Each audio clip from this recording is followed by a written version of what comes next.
आज पढ़ेंगे संधारित्र किसे कहते हैं और संधारित्र का सिद्धांत क्या होता है। संधारित्र किसे कहते हैं, संधारित्र का सिद्धांत क्या होता है। ठीक है, इसके पहले आप लोग आवेशों का पुनर्वितरण पढ़े थे, उभयनिष्ठ विभव पढ़े थे। ठीक है, तो इसमें पढ़ेंगे संधारित्र किसे कहते हैं, संधारित्र का सिद्धांत क्या होता है।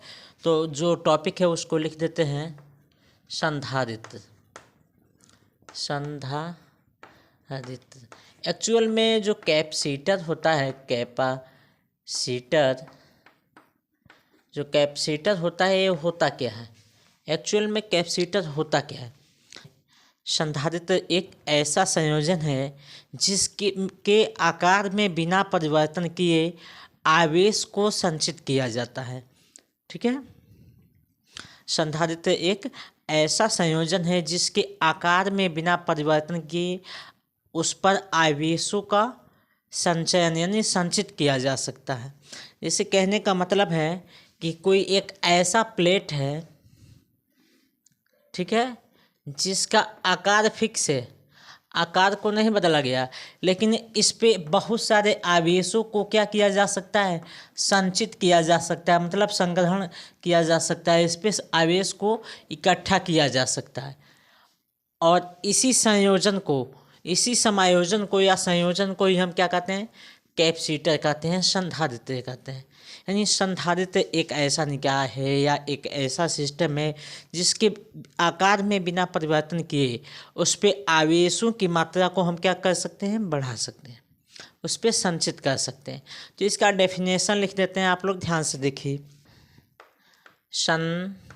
संधारित्र एक ऐसा संयोजन है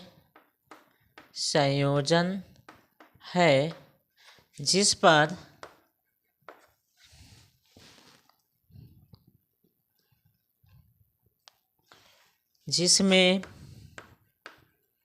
किसी चालक के आकार में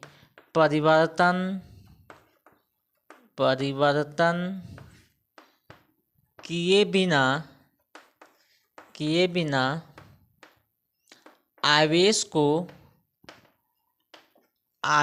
को संचित किया जा सकता है। यानी संधारित्र एक ऐसा संयोजन है, एक ऐसा निकाय है जिसके आकार में परिवर्तन किए बिना आवेशों को क्या किया जाता है, संचित किया जाता है। ठीक है, इसकी धारिता को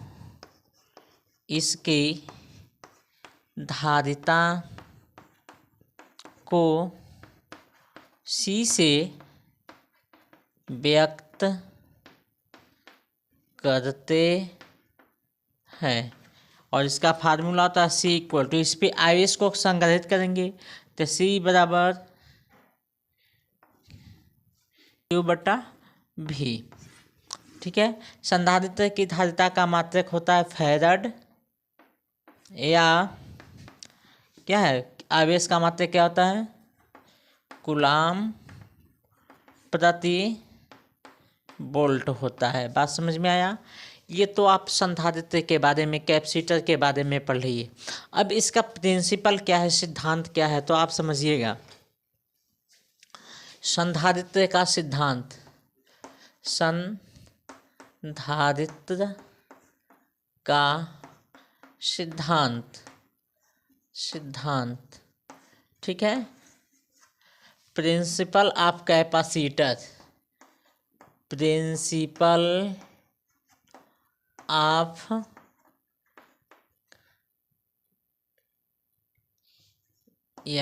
प्रिंसिपल ऑफ कैपेसिटर,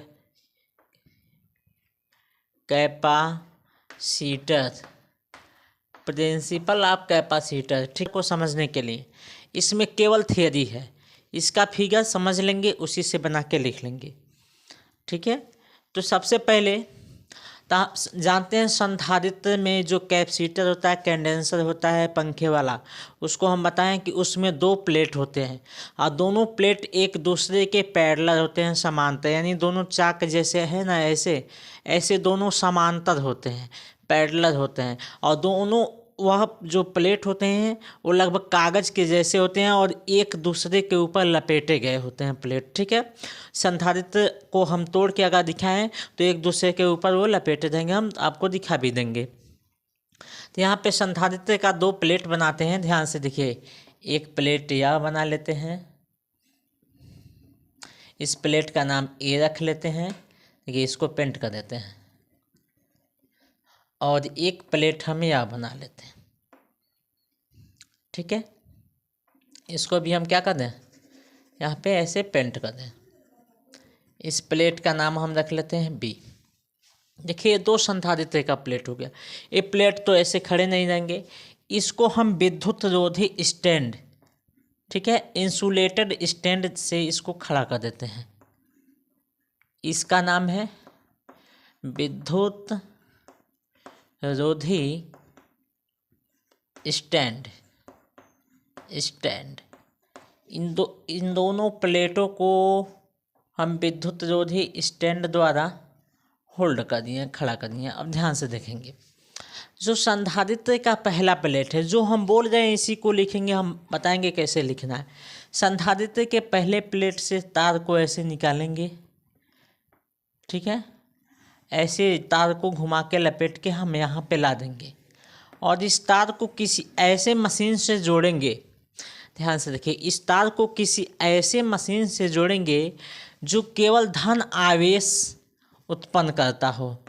कौन सा आवेश उत्पन्न करता हो, धन आवेश उत्पन्न करता हो।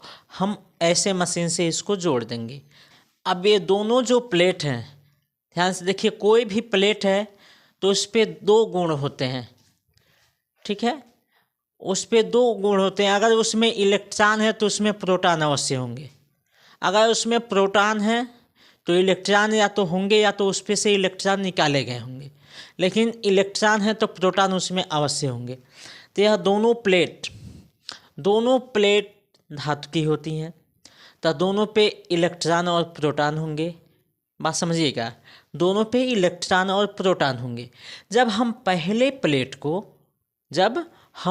प्लेट को धन आवेश दे रहे हैं तो यह प्लेट संपूर्ण क्या होगी, आवेशित हो जाएगी। प्लेट ए संपूर्ण क्या होगी, आवेशित। जब प्लेट ए संपूर्ण आवेशित हो जाएगा, देखिए यह संपूर्ण आवेशित हो जाएगा। और कैसा आवेशित होगा, तो यह संपूर्ण धन आवेशित हो जाएगा।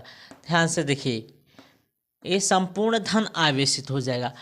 और जो दूसरा प्लेट है इसके ठीक समीप है, कितने दूरी पर मान लेते हैं, बहुत कम ही दूरी पे, यानी स्मॉल डी दूरी पे दूसरा प्लेट है। उस प्लेट का नाम क्या है, बी है। जो दूसरा प्लेट है तो इस दूसरे प्लेट में भी जब धातु का बना हुआ है तो इसमें प्रोटॉन और इलेक्ट्रॉन होंगे। तो जब पहले प्लेट पे धन आवेश उत्पन्न हो जाएंगे तो ये बताइए इस आवेश का कुछ न कुछ क्षेत्र होगा। वैद्युत क्षेत्र में पढ़ाए हैं, तो इसका कुछ न कुछ क्षेत्र होगा।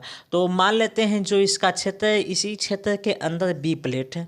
जब इसके अंदर बी प्लेट है तो बी प्लेट भी धातु का बना है, तो धातु का बना है तो इसमें प्रोटॉन और इलेक्ट्रॉन दोनों होंगे।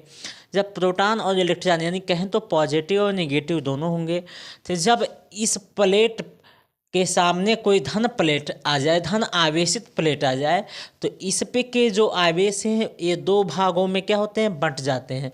जो बी प्लेट के अंदर की ओर आवेश बंटते हैं वह ऋण आवेश आ जाते हैं। ध्यान से देखेंगे, और जो बाहर की ओर होते हैं सतह, इस पे कौन से आवेश आ जाते हैं, धन आवेश आ जाते हैं। ध्यान से समझेंगे, इस प्लेट के अंदर का आवेश क्या होते हैं, बाहर आ जाते हैं, मतलब इसके ऊपरी सतह पे आ जाते हैं। तो ये माइनस आवेश प्लस की तरफ हो जाएगा, देख रहे हैं ना, माइनस वाला प्लस के तरफ और प्लस इसके ठीक पीछे हो जाएगा, यानी दो ध्रुव में यह टूट जाएंगे। यहाँ पे ध्रुवण पोल, यहाँ पे आवेशों का पोलराइजेशन होगा कुछ क्षण के लिए।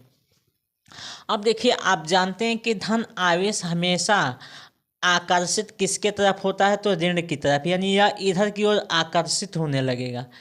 ठीक है। ऋण आवेश इससे क्या करेगा, खींचने लगेगा। ध्यान से देखिए, एक समय ऐसा आएगा कि ये पूरे धन आवेश को ये ऋण आवेश खींच के प्लेट बी पर कर लेगा।